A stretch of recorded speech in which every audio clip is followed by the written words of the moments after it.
Hey everybody, what's going on? Today I'm going to talk about the Taurus solar eclipse happening April 30th. My name is Evan Nathaniel Grimm, the founder of Inner Worlds Astrology. Now before I begin, if you'd like a reading from me, the link is in the description box below. Also, please like this video, subscribe to my content to get more of it. Now before I begin, check out where 10 degrees of Taurus falls in your chart, especially the house. That's the area of life where you can experience this new beginning. I say experience because you don't necessarily engineer this new beginning, it's an eclipse.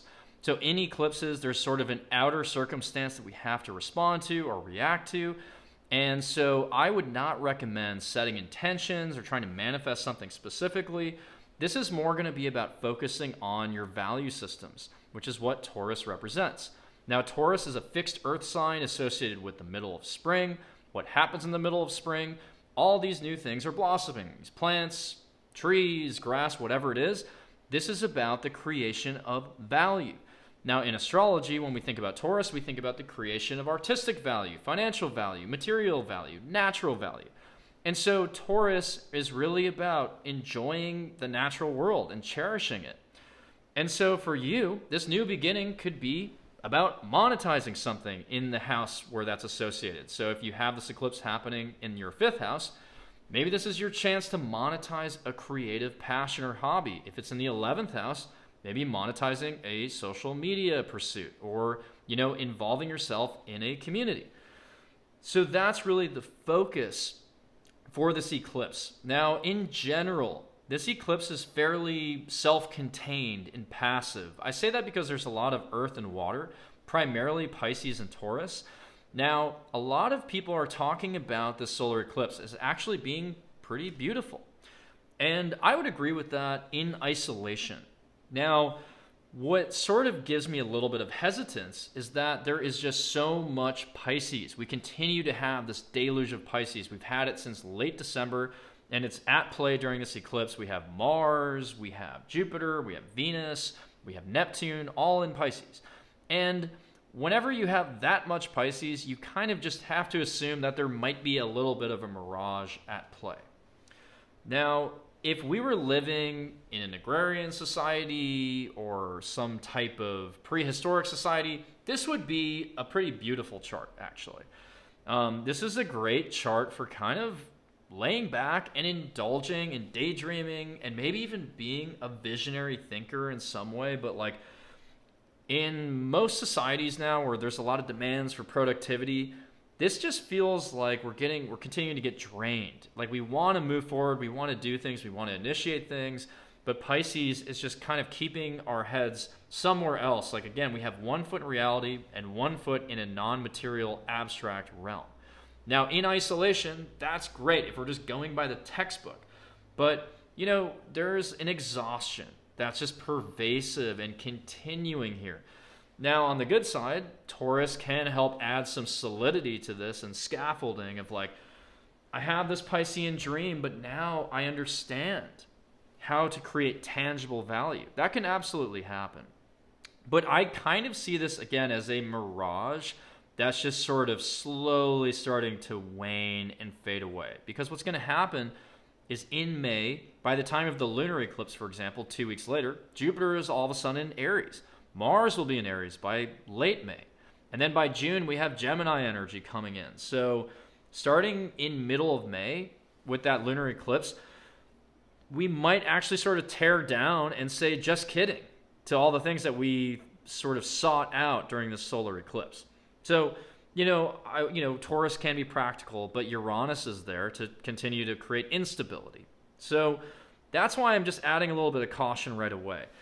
But, the other thing to keep in mind is I think financially even there could be a little bit of delusional thinking. We have Venus conjunct to Jupiter that day. On a personal level, that could be, quite positive, I guess. But I would see this as maybe overindulgence, overspending, inflated expectations, thinking that like our financial lives are it's just plentiful and boundless and can't go wrong. I kind of almost feel like this is like the roaring 20s before a crash. It's almost too good to be true. So, so I would really urge a little bit of discernment, reading the fine print, reassessing and reevaluating your financial life. So the Taurus solar eclipse might be a little bit of a reset for you to say, well, now that I've evaluated my financial situation more realistically, this is what I really, really value and want to monetize. So in that sense, again, there could be something productive here.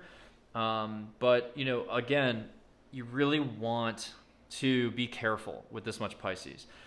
Now, the reason that this is otherwise sort of pleasant and beautiful is because a lot of planets are in their home signs. We have Mercury in Gemini.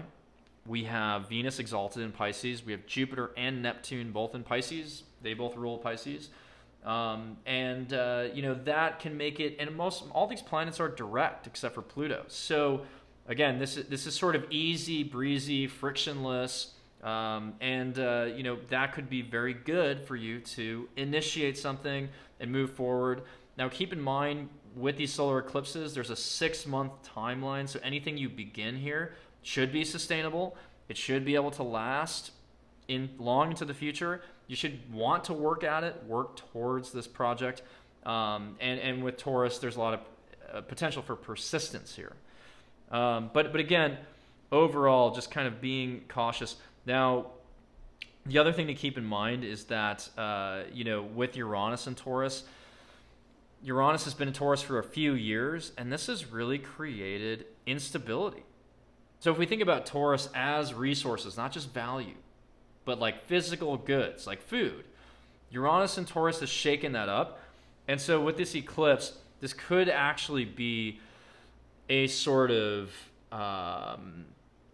maybe new efforts to, design a society or a food supply that can get around some of the issues we've been experiencing the past few years. So, maybe it's more about local farming, urban farming, maybe even just like within your home, people buying more at-home little gardening kits. So that could certainly be the focus, but I also see this as shakeups in the markets. Uranus and Taurus, that solar eclipse is happening pretty near there. This could be about realizing that, hey, maybe there are certain valuations that are too good to be true. So now to go back to Pisces. Like I said, there's a little bit of a mirage going on, a bit of a delusion. But on a personal level, it's like Jupiter, Venus, Neptune, and Pisces. That's also pretty gorgeous. You can experience on a personal level universal imagery and archetypes that sort of negate the ego and provoke visionary thinking. So even if this solar eclipse is sort of passive and self-contained, and you're not necessarily pushing your energy out into the world yet, because we don't have any Aries going on really, it could still be the germination of an amazingly creative idea.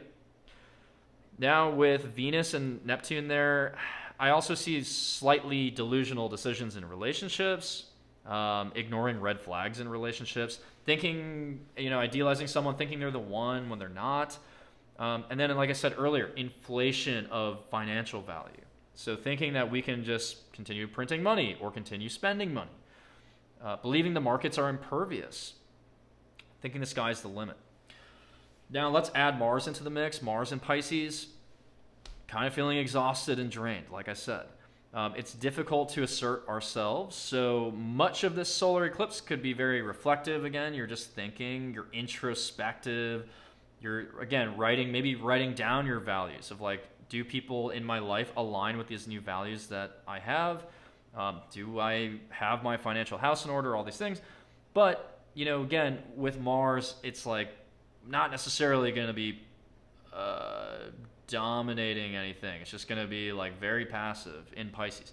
We're almost more effective at acting on behalf of others, So if you have any humanitarian projects you're working on, maybe that is a focus for the solar eclipse.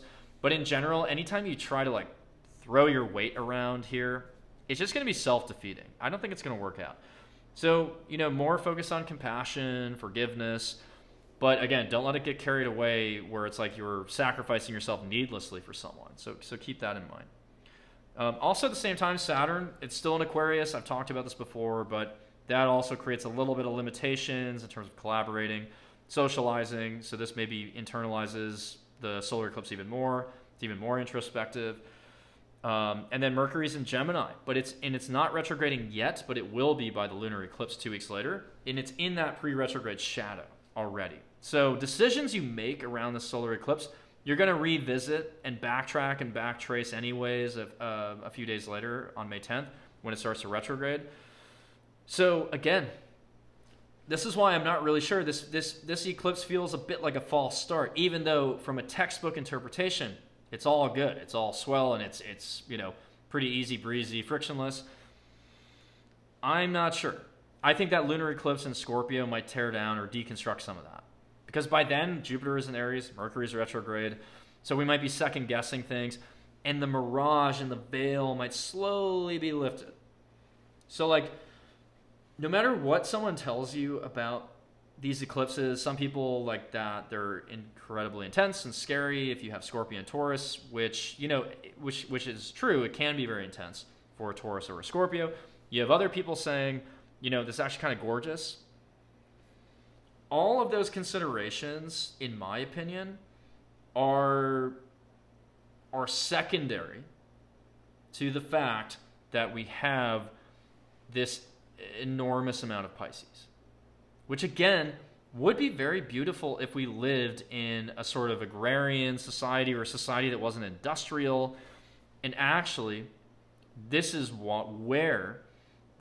arena where the solar eclipse could actually be quite productive and quite beautiful.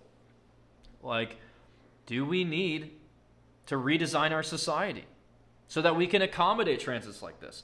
I've seen on Twitter people advocating for the 4-day work week. That's not happening on accident. That's because people feel this Pisces. They feel exhausted. And, to the non-astrologer, that's just, they might just feel like it's just something where it's they're just naturally exhausted right now, or, things are piling up, things are unsustainable. But again, that's Pisces pushing people to realize there are times when you have to step out of the 3D. You have to step out of the real world. So I actually think on the positive side, a lot of people are finding their spiritual footing. They're finding inspiration elsewhere. They're starting to practice self-care. They're starting to meditate. They're starting to focus on wellness more holistically than just mechanistically. And so I kind of see this as the blessing in disguise of the solar eclipse. So actually think about how can you connect and collaborate with people to make that happen. I personally would love to see that. Is this a wake-up call for us to maybe focus less on work, and productivity? Every Monday has to be the same thing. Every Monday you have to get back to your job. How can we accommodate these extremely watery transits? And I think everyone, whether they're a scientist or an astrologer or just a random person, it doesn't matter. Everyone is feeling that subconsciously right now. And so we need to be able to tap into these mystical sides and to kind of feel like we have the capacity to just disappear and dream for a while, to retreat. So I think that's really the power of the solar eclipse. But again, 2 weeks later, the Scorpio full moon is going to intensify this sort of need to also maybe destroy certain things in our lives, but it also could even amplify the water energy. So take this solar eclipse with a grain of salt. My recommendation is, again, don't set intentions. Just reflect, generally speaking, on value systems. What are you trying to monetize in your life? What would your ideal value creation look like? And also assessing your financial situation. Are you overlooking certain things? Taking a look at even the broader financial system. Are there things that we are overlooking? Just being kind of realistic and not inflating expectations here. And almost preparing for all of this air and fire that's coming in May and June. Thinking about what do I value such that when things change, as things change, what do I value such that I can kind of still keep myself in a stable position on the right course. So if you know that you don't value what your company values, and you know that you have your own personal values that you want to project out into the world through social media or something, then focus on that and continue to push through that and figure out how you can keep communicating your values as things kind of seesaw around, because they will. we're all kind of leading up to August, because that's when the North Node, Uranus, and Mars are all conjunct in Taurus. And I think that's really when we're just going to shred through a lot of value systems, value creation in this society, and it's just going to all flip upside down. So really, the solar eclipse, even from that front, is your chance to kind of personalize your values and authentically design them. And again, think about, how do you want to make money? What is your relationship even to Mother Nature? And then I'm going to close off just by talking about Biden's chart. So Biden is a Scorpio, and I think this solar eclipse is probably not going to affect him too much. It is happening in his 6th house of health, so it's possible that there's some type of health announcement there. But I think the lunar eclipse 2 weeks later on May 15th is much more challenging. That's happening in his 12th house. It's happening right by his sun, his Venus. And so maybe during the lunar eclipse there's something more mental health related or health related that is manifesting for him in mid-May. But otherwise, didn't necessarily see anything else there. But I do want to close by talking about the impact of these eclipses, though, for Tauruses and Scorpios, because I know a lot of people are asking me about that on TikTok. So yes, if you have personal planets in Scorpio and Taurus, these eclipses are going to be felt more intensely. Even if you have personal planets in Leo and Aquarius, you're kind of still impacted by that because they're going to be squaring your signs. But you're still also impacted really heavily by Saturn in Aquarius, so you're almost feeling restricted by that planet. But for Tauruses, it's a little bit easier right now because the North Node is in your sign, so you're focused on growth. Scorpios, the South Node is there, so your vitality is reduced a little bit, and you're really shedding things and shedding parts of yourself. The good news there is Scorpios, myself included, we understand what that process is like. We kind of go through that rebirth every so often. In my case, I feel like I go through it every few months. But no matter what your cadence is, Scorpios are kind of leaning in, I think, to their strengths here, and facing fears even. But generally speaking, it is challenging for both signs because Uranus is also in Taurus, and Tauruses don't appreciate the lack of stability that creates. And they also don't always appreciate even growth here.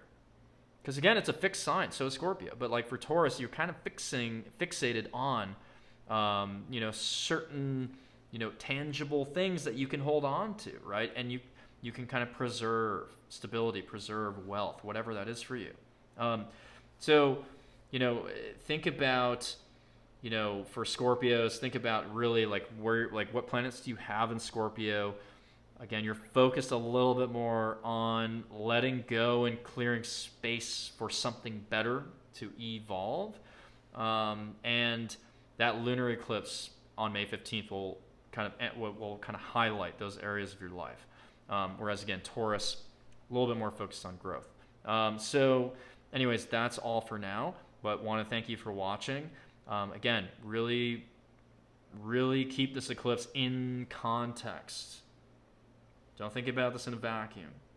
There are new beginnings here. There are potentials, but don't be deceived by the amount of Pisces we have. So anyways, talk to you soon. Take care.